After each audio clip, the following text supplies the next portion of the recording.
जय हिंद। हम लोग प्रॉफिट एंड लॉस चैप्टर पर वर्क कर रहे हैं और मैंने आपको सीपी से एसपी का रेशियो लेकर कैसे हम लोग प्रॉफिट एंड लॉस को निकाल रहे थे, और ये भी मैंने आपको बता दिया हूं कि जब हमारा कॉस्ट प्राइस कांस्टेंट रहता है, एक पर प्रॉफिट हो रहा है और दूसरे पर हानि हो रहा है, लॉस हो रहा है, तो इसका टोटल परसेंटेज बराबर होता है P1 percentage plus P2 percentage upon 2, यानी इसका एवरेज ले लिया जाता है। आज का हमारा अगला कंसेप्ट है, जैसे हम लोग क्वेश्चन से शुरुआत करते हैं। क्वेश्चन लिखा गया है, एक व्यक्ति 480 में 2 घड़ियां खरीदता है। वह एक घड़ी को 15% हानि पर और दूसरी को 19% लाभ पर बेच देता है। तो उसके पश्चात उसे ज्ञात होता है कि उसने दोनों घड़ियां एक मूल्य पर बेची है, तो दोनों घड़ियों का हमें क्रय मूल्य बताना है। देखिए यहाँ पर हमारा सेलिंग प्राइस क्या कांस्टेंट है, यानी कोई शॉपकीपर है, कोई दुकानदार है, मार्केट में जा रहा है, 2 वस्तुओं को खरीद कर ला रहा है। सीपी दोनों वस्तुओं का अलग अलग हो सकता है, डजंट मैटर, लेकिन वो क्या कर रहा है, दोनों वस्तुओं को सेम सेलिंग प्राइस पर बेच रहा है। तो इसका एक कंसेप्ट बनता है। वो कंसेप्ट क्या है, सबसे पहले हम लोग कंसेप्ट सीख लेते हैं, सवाल तो सेकंड में हल कर देंगे। तो देखिए 2 वस्तुएं, ये क्या है, हमारा 2 वस्तुएं हैं। पहली वस्तु को मैं X% प्रॉफिट पर मैं बेच देता हूं और दूसरी वस्तु को X% लॉस यानी हानि पर मैं बेच देता हूं। तो इसका एक रिजल्ट निकलता है ओवरऑल प्रॉफिट परसेंटेज या लॉस परसेंटेज बराबर होता है -X² / 100। ये डायरेक्ट रिजल्ट हमारा निकलता है। जब किसी वस्तु को सेम प्राइस पर बेचा जाता है, एक पर हो रहा है क्या, हमारा X% का लाभ हो रहा है और दूसरे पर X% का देखिए लॉस हो रहा है, तो आप इसका रिजल्ट आप याद करिए -X² / 100। देखिए कल के दिन आपसे कोई पूछ ले कि -X / 100 कहां से आया, तो ये भी आप बता सकते हैं। जैसे मैं कह दूं आपसे, यहां पर सीपी और एसपी का क्या करिए, रेशियो ले लीजिए। देखिए सीपी को मैं यहां पर देखिए मान लेता हूं 100 रुपया। X% का क्या हो रहा है, लाभ हो रहा है, यानी वह व्यक्ति 100 + X में वस्तु को क्या किया होगा, बेचा होगा। अब देखिए X% हानि, यानी किसी वस्तु का देखिए सीपी क्या 100 रुपया है, तो उसको बेचा होगा 100 - X में, तभी तो क्या होगा -X% का हानि। लेकिन यहाँ पर हमारा क्या है, कंसेप्ट क्या है, सेलिंग प्राइस हमारा क्या है, कांस्टेंट होना चाहिए। तो यहाँ पर देखिए सेलिंग प्राइस यहाँ कांस्टेंट नहीं है। कांस्टेंट को बनाने के लिए देखिए जो नीचे लिखा गया ऊपर लिख दीजिए, जो ऊपर लिखा गया है नीचे करके गुणा करा लीजिए। देखिए 100 - X का आप क्या करिए, इसमें गुणा करा लीजिए। ये देखिए नीचे आ जाएगा 100 + X। ये क्या है, हमारा देखिए हमारा सेलिंग प्राइस क्या हो गया, यहाँ पर कांस्टेंट हो गया। ठीक उसी प्रकार इसमें देखिए जो गुणा कराए इसमें भी हम गुणा कराएंगे। 100 - X, इसमें क्या गुणा कराए थे, 100 + X का। अब देखिए यहाँ पर सेलिंग प्राइस का क्या हो गया, कांस्टेंट। देखिए ओवरऑल यहाँ सब निकाल देते हैं, ओवरऑल। तो सबसे पहले देखिए सीपी हमारा है, दोनों सीपी को हम क्या करेंगे, जोड़ेंगे। तो 100 यहाँ पर क्या होगा, कॉमन होगा। तो सबसे पहले आप क्या करिए, 100 नीचे लिख दीजिए। इसको जब जोड़ेंगे तो देखिए 100 से यहाँ पर देखिए -X ये देखिए कट जाएगा, प्लस क्या बचेगा, 100 + 100 क्या करेंगे, 200 हो जाएगा। तो नीचे देखिए गुणा करेंगे 200। अब देखिए किसी वस्तु का मूल्य क्या है, 100 × 100 - X है, और उसको हम बेच रहे हैं 100 + X × 100 - X में। तो देखिए यहाँ पर क्या हो रहा है, लाभ। सबसे पहले हम क्या करेंगे, देखिए यहाँ लाभ हो रहा है, तो क्या किया जाता है, SP - CP करेंगे। तो देखिए इसको जब आप हल करेंगे तो इसका देखिए यहाँ पर देखिए रिजल्ट हमारा निकलता है 100 - X क्या हमारा कॉमन हो जाएगा, 100 - X। लाभ है, क्या करेंगे, SP - CP करेंगे। देखिए कॉमन क्या है, 100 - X। अब इसको जब हम घटाएंगे तो क्या हो जाएगा, देखिए X यहाँ बचेगा। अब नीचे देखिए क्या करेगा, यहाँ पर देखिए हानि हो रहा है, तो क्या करेंगे, CP - SP कर देंगे। देखिए 100 + X इसमें क्या है, कॉमन है, और देखिए घटाएंगे तो -X बचेगा। इसको सॉल्व करेंगे तो -100 + X × X आएगा। अब देखिए तो ओवरऑल हमें परसेंटेज लाभ यहाँ लिखना है, तो 100 X - X² कर दीजिए।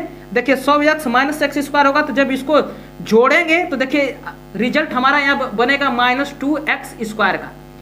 और परसेंटेज के लिए हमें क्या करना, 100 का गुणा करा देना। तो 100 से 100 कट गया, देखिए 2 से यहाँ पर देखिए 100 यहाँ पर आ गया, तो -X² / 100। यानी देखिए आप सूत्र को डायरेक्ट याद करिए। देखिए निकालने का सूत्र का क्या तरीका है, मैंने आपको ये बता दिया कि माइनस एक्स स्क्वायर अपन 100 कहां से आया।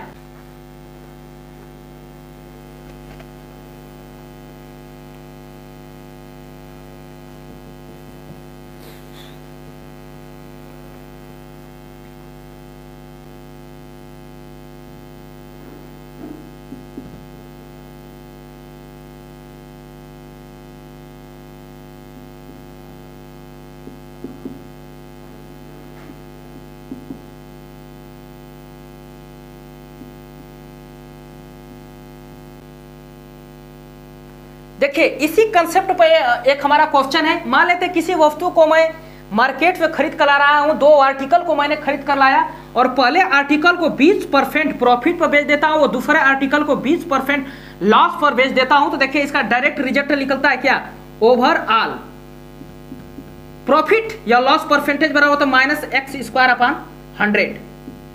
तो देखिए एक्स क्या है यहाँ पर 20 है, तो आप 20 का क्या करिए स्क्वायर कर दीजिए, माइनस है तो माइनस लगा दीजिए अपॉन 100। तो देखिए ऊपर बनेगा क्या हमारा माइनस 400 अपॉन 100, इसको काटेंगे तो क्या होगा माइनस 4, यानी 4% का क्या हो रहा है, हानि हो रहा है। जब किसी वस्तु को यानी पहली वस्तु को 20% पर बेचा जा रहा है और दूसरी वस्तु को 20% लाभ पर बेचा जाता है, तो देखिए कितना ओवरऑल हमें प्रॉफिट या लाभ होगा, माइनस 4%। इसको आप दूसरे मेथड से भी लगा सकते हैं जो कि बहुत ही इसको जानना जरूरी है। मेथड सेकेंड, मेथड सेकेंड देखिए 20% का मतलब क्या होता है 1/5। सीपी और एसपी का देखिए रेशियो में लेना है। तो देखिए किसी वस्तु का देखिए क्रय मूल्य क्या रहा होगा 5 रुपया, उसको बेचा होगा 6 रुपया में, तभी तो क्या होगा लाभ उसे होगा। दूसरा हमारा देखिए यहाँ पर कंडीशन क्या है 20% या हानि यानी 1/5 यानी माइनस 1/5 है। दूसरा कंडीशन हमारा बनेगा देखिए 5 रुपया कोई वस्तु है उसको क्या करा है 4 रुपया बेच रहा है। और देखिए हमारा क्या कंसेप्ट है, हमारा सेलिंग प्राइस हमारा क्या होना चाहिए कांस्टेंट होना चाहिए। तो ऊपर देखिए 2 का गुणा करा देते हैं और यहाँ पर 3 का, देखिए 6 दूना का 12 4 3 12, तो इसमें भी हम गुणा कराएंगे 2 का, इसमें भी गुणा करा देंगे 3 का। अब देखिए हमारा सेलिंग प्राइस क्या हो गया कांस्टेंट हो गया। तो ओवरऑल प्रॉफिट एंड परसेंटेज बराबर यहाँ पर देखिए मैं निकाल लेता हूँ। तो देखिए इसका क्या तरीका है, सबसे पहले आप सीपी को जोड़ लीजिए, सीपी को नीचे लिख लीजिए, दोनों को देखिए 10 और 15 इसको जोड़ेंगे तो क्या हो जाएगा 25, 10 15 क्या हो गया 25। अब देखिए किसी वस्तु का मूल्य क्या है 10 रुपया है और उसे 12 रुपया में बेचा जाता है, देखिए प्रॉफिट कितना हो गया 2 रुपया, यानी 2 यूनिट का प्रॉफिट हो रहा है। अब देखिए किसी वस्तु का मूल्य क्या है 15 रुपया है, उसको 12 रुपये में बेचा जाता है, तो देखिए -3 यानी 3% का उससे लाभ हो रहा है। तो ओवरऑल कितना होगा, तो जो भी उसको जोड़ेंगे तो देखिए +2 -3 हल करेंगे तो क्या आ जाएगा -1। और परसेंटेज के लिए हम क्या करेंगे यहाँ पर 100 का गुणा करा देंगे तो 25 चौके 100 यानी -4% का क्या हो रहा है लाभ। यानी आप रेशियो मेथड का यूज करें चाहे आप डायरेक्ट -x² करके आप आंसर निकाल सकते हैं, लेकिन हमें रेशियो मेथड आना चाहिए, क्योंकि जब जटिल फ्रैक्शन का सवाल बन जाएगा तो यही हमारा इसी से हम सवाल को यानी क्वेश्चन को आसानी पूर्वक सॉल्व करेंगे। क्वेश्चन है एक व्यक्ति 480 में 2 घड़ियां खरीदता है, वह एक घड़ी को 15% हानि और दूसरी को 19% लाभ पर बेच देता है। तो उसके पश्चात उसे ज्ञात होता है कि उसने दोनों घड़ियां एक समान मूल्य पर बेची है, तो दोनों घड़ियों का क्रय मूल्य बताइए। यानी यहाँ पर देखिए 2 घड़ी हैं, 2 क्लॉक यहाँ पर दिए गए हैं। पहले क्लॉक पर यहाँ पर देखिए 2 क्लॉक यहाँ पर मैंने आपको यहाँ पर बना दिया। पहले क्लॉक को बेच रहा है तो क्या हो रहा है -15% क्या है यहाँ हानि हो रहा है, और दूसरे क्लॉक को जब वो सेल कर रहा है बेच रहा है तो 19% का क्या हो रहा है प्रॉफिट हो रहा है। इसको प्लस से मैं दर्शा देता हूँ। तो देखिए यहाँ पर डाटा क्या एक समान नहीं है, तो -x² 100 वाला फार्मूला हमारा फेल कर जाएगा, इसीलिए रेशियो मेथड हमें आना चाहिए। तो मेथड सेकेंड मैं यूज करता हूं। तो देखिए सीपी और एसपी का मैं क्या करता हूं रेशियो ले लेता हूं। देखिए 15% को आप लिख सकते हैं 3/20, ये क्या है हानि हो रहा है। तो सबसे पहले नीचे वाला बताता है क्या सीपी को, तो आप यहाँ पर 20 लिख दीजिए 20। अब देखिए माइनस है तो तुरंत हानि हो रहा है तो घट जाएगा यानी 17, तभी तो हानि होगा। किसी वस्तु का मूल्य 20 है उसको बेच रहा है 17 रुपया में, तभी तो हानि होगा। अब यहाँ पर देखिए 19% को मैं लिख सकता है 19/100। तो देखिए वस्तु का मूल्य क्या रहा होगा 100 रुपया, 19% का लाभ कब होगा जब 119 में वो वस्तु का क्या किया होगा बेचा होगा। अब यहाँ पर देखिए ये हमारा क्वेश्चन कर दिया कि सेलिंग प्राइस, यानी उसे पता चला कि उसका सेलिंग प्राइस क्या है कांस्टेंट है। तो हमें इसको भी कांस्टेंट बनाना है, तो सबसे पहले इसको आप क्या करिए, 7 का गुणा करा दीजिए। 17 फाते 119 होता है, तो 7 यहाँ गुणा करा लीजिए। अब देखिए क्वेश्चन में क्या कहा है, दोनों घड़ियों का देखिए क्रय मूल्य दे दिया है। तो सबसे पहले देखिए इसको दोनों को सीपी को आप जोड़ लीजिए, तो 140 प्लस 100 कर दीजिए, तो क्या हो गया 240। यानी हमें देखिए दोनों घड़ियों का कॉस्ट प्राइस दिया है, तो दोनों घड़ी को आप जोड़ लीजिए। तो देखिए 140 प्लस 100 करेंगे 240, और 240 यूनिट का मान हमें दे दिया क्या, क्या दिया है 480। जीरो से जीरो, अब देखिए इसको काट दीजिए 2 बार, यानी 1 यूनिट का मान यहां से आप निकाल सकते हैं, क्या आ गया 2। अब हमें पूछा क्या है, हमसे पूछा क्या है दोनों घड़ियों का क्रय मूल्य। तो पहले घड़ी का क्रय मूल्य क्या है 140, तो यहां पर देखिए 140 का आप गुणा करा दीजिए, तो देखिए 280। पहले घड़ी का मूल्य क्या हो गया 280 रुपया। दूसरे घड़ी का मूल्य पूछा जाएगा, तो देखिए 100 यहां पर लिखा गया, तो 100 का गुणा करा दीजिए। 2 गुणे यानी 1 यूनिट का मान 2 है, तो 100 यूनिट का मान क्या हो जाएगा 100, यानी 100 का गुणा करा देंगे 200 रुपया। यानी पहली घड़ी का मूल्य, घड़ी यानी क्लॉक का मूल्य क्या हो गया 280, और दूसरी घड़ी का मूल्य क्या हो गया 200। इस प्रकार आपका आंसर कौन सा सही है, ए ऑप्शन करेक्ट। आपके सामने अगला क्वेश्चन लिखा गया है, फरद ने 900 में 2 बैग खरीदे, उसने एक को 25% लाभ और दूसरे को 25% हानि पर बेच दिया। यदि दोनों बैगों का विक्रय मूल्य समान है तो दोनों बैगों के क्रय मूल्य। सेम क्वेश्चन यहाँ पर रिपीट हो रहे हैं। तो देखिए पहला बैग मैं ये बना दे रहा हूं बैग, ये फर्स्ट हमारा बैग हो गया, ये क्या है सेकेंड बैग, बैग सेकेंड। तो पहले बैग पर क्या कितना यानी 25% का क्या हो रहा है लाभ हो रहा है, और दूसरे बैग पर क्या हो रहा है 25% का क्या हो रहा है लाभ हो रहा है, हानि हो रहा है। तो देखिए सबसे हमारा बेस्ट तरीका है रेशियो मेथड ही लगाइए। तो देखिए यहां पर देखिए सीपी और एसपी का क्या करना है, रेशियो ले लेना है।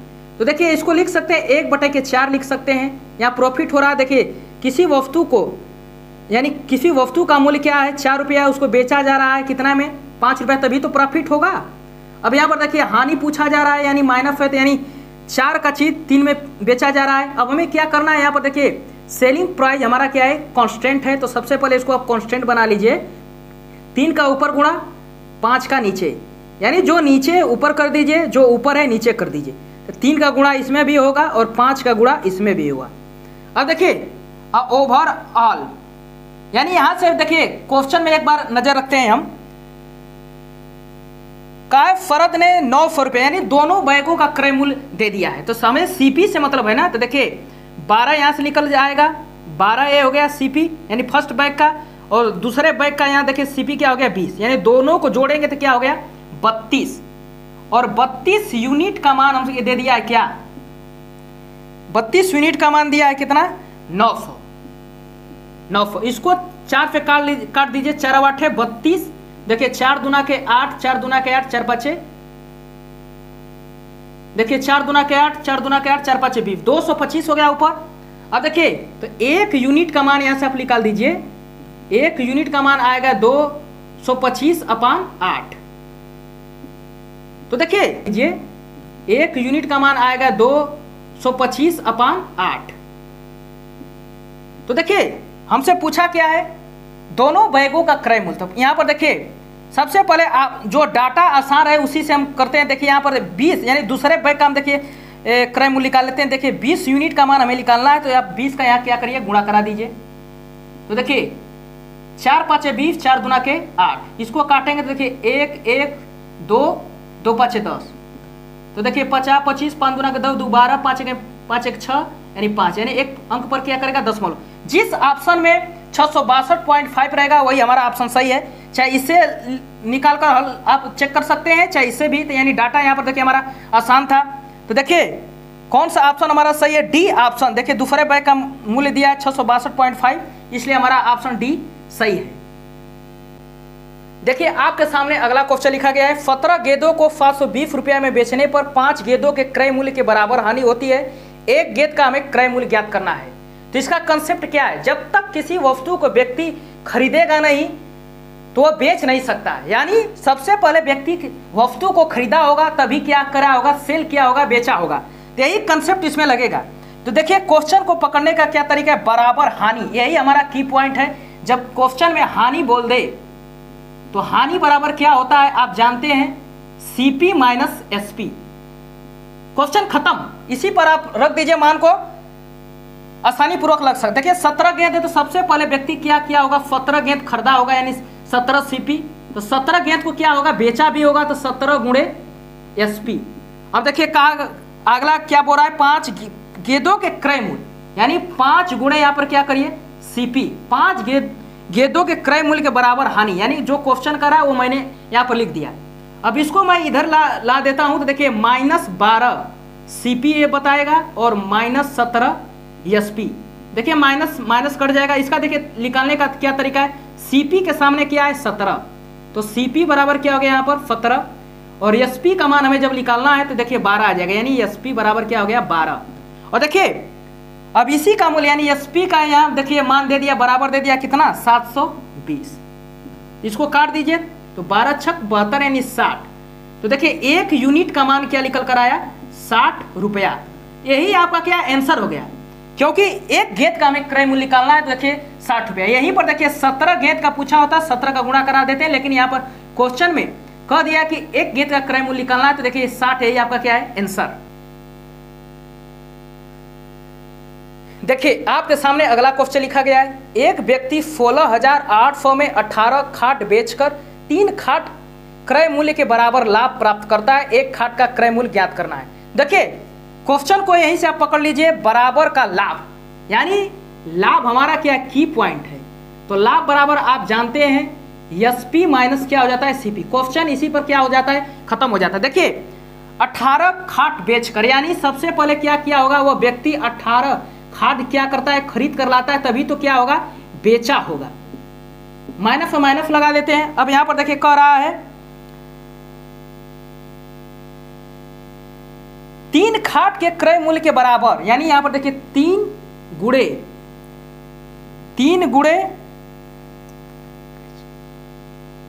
क्रय मूल्य, यानी 3 गुणे क्या करेंगे क्रय मूल्य, यानी सीपी का हमें क्या करना है गुणा करा देना है। क्वेश्चन को थोड़ा इधर उधर हो जा रहा है। अब देखिए हमें क्या करना है, सीपी है, सीपी इधर करेंगे तो क्या हो जाए 21 सीपी, ये इधर मैं ला दिया हूं तो 21 सीपी हो जाएगा। देखिए 18 एसपी, तो देखिए सीपी के सामने क्या है, सीपी के सामने 18 और एसपी के सामने क्या है 21, और इसका मान आपको दे दिया है, क्या दिया है 16,800, यानी 4,800 दे दिया है। तो इसको आप काट सकते हैं 8 बार में, तो देखिए ये 8 बार में कट जाएगा तो बचेगा क्या 2 0, यही आपका क्या है आंसर है। इसलिए आपका ऑप्शन कौन सा सही है, सी ऑप्शन करेक्ट। अब देखिए आपके सामने अगला क्वेश्चन लिखा गया है, सामान का 2/3 भाग 6% लाभ पर और शेष भाग 3% हानि पर बेचा गया, यदि कुल लाभ 540 हो तो सामान का कुल कीमत क्या थी। जो यहाँ पर 2/3 फ्रैक्शन दिया है उसी से हमें काम ले लेना है, इससे हमारा क्वेश्चन क्या हो जाएगा इजी हो जाएगा। देखिए 2/3 दिया है तो सबसे पहले जो यहाँ पर 3 लिखा गया इसी को मान लेते हैं टोटल बराबर मान लेते 3 यूनिट। अब देखिए 3 यूनिट में 2 यूनिट को 6% लाभ पर बेचा जा रहा है, तो बचा क्या 3 यूनिट में 2 यूनिट बेचा गया तो शेष बचेगा हमारा क्या 1, और इसको बेचा जाता है 3% हानि पर बेचा जा रहा है। तो इसको आप हल कर लीजिए, तो इसको दोनों का आपस में क्या करिए गुणा करा लीजिए, तो क्या बन जाएगा +12%, ये बनेगा -3%। अब देखिए क्वेश्चन में क्या लिखा गया है, कुल 540 का लाभ हो रहा है, तो इसको कुल का मतलब क्या है इसको जोड़ लीजिए, जोड़ेंगे क्या बनेगा 9% बराबर क्या हो गया 540, तो 1% का मान यहां से निकल गया क्या 60, इसलिए 100% बराबर क्या हो जाएगा 6,000 यहां पर। तो ये हमारा आंसर नहीं है, क्योंकि यहां पर मैं माना हूं 3 यूनिट टोटल को, तो आप 3 का गुणा करा दीजिए, 3 गुणे क्या करेंगे 6,000, यानी 18,000, ये आपका आंसर ये राइट हो जाएगा। इसमें ऑप्शन नहीं है, इसका आंसर क्या है 18,000 राइट आंसर है।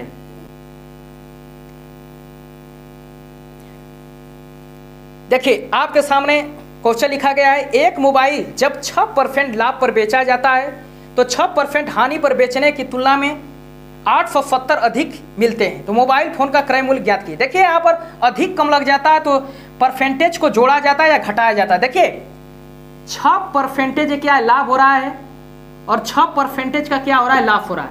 जब लाभ हानि होने लगता है तो दोनों को क्या करते हैं, जोड़ते हैं। तो देखिए 12% हो जाता है। यहाँ पर 12% का मान देखिए दे दिया क्या, 870। तो हमसे पूछा है क्या, मोबाइल फोन का क्रय मूल्य क्या होगा। तो देखिए इसको मैं काट देता हूं 3 से, 3 चौके 12, यहां पे देखिए 4% आ गया, तो 3 दूना के 6, 3 नवा 27 या 0। तो देखिए हमें इस साइड में क्या बनाना पड़ता है, 100, यानी हमें सीपी जब भी होगा क्या 100% होगा। तो देखिए इसमें हम 25 का गुणा करा देंगे तो क्या हो जाएगा, ये 100% बन जाएगा।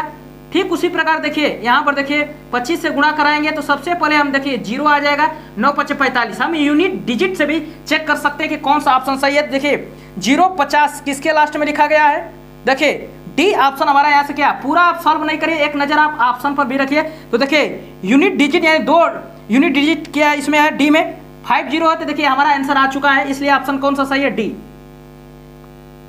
देखिए आपके सामने अगला क्वेश्चन लिखा गया है, एक ट्रांजिस्टर को 572 में बेचने पर एक दुकानदार को ट्रांजिस्टर के क्रय मूल्य के 30% के बराबर राशि का लाभ होता है। ट्रांजिस्टर का क्रय मूल्य ज्ञात कीजिए। देखिए बहुत ही आसान सवाल है। देखिए 30% लाभ का दिया है, 30% लाभ, 30% क्या का दिया, लाभ, यानी 30% को आप लिख सकते हैं 3/10। अब देखिए ये क्या बताएगा, सीपी को बताएगा, ये बताएगा प्रॉफिट को। तो देखिए सेलिंग प्राइस यहां से निकल कर आएगा क्या, 13, क्योंकि प्रॉफिट होता है तो क्या करते हैं, दोनों को क्या करते हैं, रेशियो को जोड़ लेते हैं। और 13 यूनिट का मान यहां पर देखिए दे दिया है क्या, 13 यूनिट का मान दे दिया है 572। तो इसको काट दीजिए, 13 चौके 52, 13 चौके 52। तो देखिए 1 यूनिट का मान क्या हो गया, 44 रुपया। तो हमसे पूछ रहा है क्या, पूछा है ट्रांजिस्टर का क्रय मूल्य। तो क्रय मूल्य यहां पर देखिए सीपी क्या है, 10 है, 10 का आप गुणा करा दीजिए इसमें, यानी 440 रुपया। यही आपका क्या है, आंसर। इसलिए ऑप्शन आपका कौन सा सही हो गया, देखिए 440 है ना, यहां पर बी ऑप्शन आपका सही। देखिए आपके सामने अगला क्वेश्चन लिखा गया है, एक वस्तु बेचकर मदन ने उसके क्रय मूल्य के 1/4 के बराबर लाभ अर्जित किया। यदि उसने इसे 375 में बेचा तो क्रय मूल्य क्या था। देखिए 1/4 से हमें काम ले लेना है, 1/4, एक क्या कहा है, लाभ कहा है, लाभ। तो देखिए सबसे पहले यहां से देखिए हमारा सीपी यानी कॉस्ट प्राइस क्या हो गया, सीपी बराबर देखिए 4 हो गया, और सेलिंग प्राइस यानी प्रॉफिट होता है, दोनों क्या करते हैं, जोड़ लेते हैं, तो सेलिंग प्राइस क्या हो गया, 5। अब हमें देखिए क्या करना है, यहां पर क्वेश्चन में बोल दिया है कि चौथाई के बराबर लाभ होता है, यानी लाभ इसमें मेंशन कर दिया। तो लाभ बराबर क्या होता है, लाभ बराबर होता है एसपी माइनस सीपी। अब इसी में हमें क्या करना है, रख देना है। तो देखिए 5, यहां देखिए सेलिंग प्राइस क्या है, 5 × एसपी कर दीजिए, माइनस सीपी क्या है, 4 है, तो 4 × क्या करिए, सीपी कर दीजिए। अब देखिए कह रहा है लाभ क्रय मूल्य के 1/4, क्रय मूल्य क्या है, यहां पर सीपी है। तो देखिए सीपी को आप क्रय मूल्य मैं माना हूं, उसके बाद देखिए 1/4 का आते सीपी बटा के 4। अब इसको इस तरफ साइड में ला दीजिए, तो सीपी अपन 4 + 4 सीपी। तो देखिए ऊपर बनेगा क्या, ये बनेगा हमारा 5 × एसपी, इधर हो गया है, तो बनेगा 5 सीपी, 5 सीपी अपन 4 बराबर 5 × एसपी कर दीजिए। तो देखिए इधर क्रॉस गुणा कराएंगे, देखिए 5 सीपी बराबर हो जाएगा क्या, 20 एसपी। अब देखिए एसपी का मान क्या हो गया है, सेलिंग प्राइस का मान क्या हो गया, 5, और 5 यूनिट का मान हमें क्या दे दिया है, 375, 375। इसको आप काट दीजिए 5 से, तो 5 फते 35, 50 25। लेकिन हमें देखिए क्रय मूल्य पूछा हमसे ना, क्वेश्चन में पूछा यदि उसने इसे 375 में बेचा तो क्रय मूल्य, क्रय मूल्य यहाँ पर क्या है, 4 यूनिट है, तो यहाँ पर क्या करिए 75 × क्या कर दीजिए 4, यानी 300 आपका आंसर सही है। इसलिए आपका आंसर कौन सा सही है, सी ऑप्शन करेक्ट। तो आज के लिए इतना ही रहने देते हैं। जय हिंद।